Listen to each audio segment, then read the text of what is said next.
I just saw the Odyssey a few days ago, and I have some thoughts. But before anything else, let me say that I haven't read the poem yet, so I'm strictly speaking about the film here. This story really feels like it's about redemption at its core. When you commit the greatest of crimes, can you be redeemed? When Odysseus sneaks through the gates of Troy under the pretense of a gift, he forsakes any kind of moral foundation he may have had, and takes advantage of the good-naturedness of people to slaughter a bunch of innocents. He doesn't pluck his bow, so to speak, to make it a fair fight like we saw earlier in the story. And he was rewarded for it. He was immortalized in glory and song for doing this really evil thing that goes on to also ignite this larger moral corruption that starts consuming the world. And surely Odysseus was aware of the choice he was making beforehand. How do you handle it when you're faced with a power that would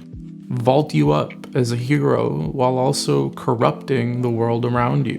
Do you have the strength to refuse it? Odysseus didn't, and he has to live with that choice. And from then on, I think the interesting question becomes, can he redeem himself?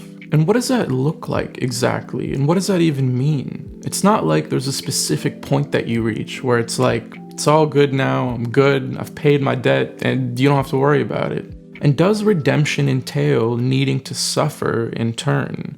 Do you have to be punished to atone for the pain that you've inflicted on the world? I think the answer is probably no, because more suffering just for the sake of suffering is always bad. But I think the suffering will naturally always follow anyways on that quest to redemption. You'll never get to a specific point where you know that you've done it and you know that the work is done. So you have to continue living, trying to get to that place, not knowing if you ever will.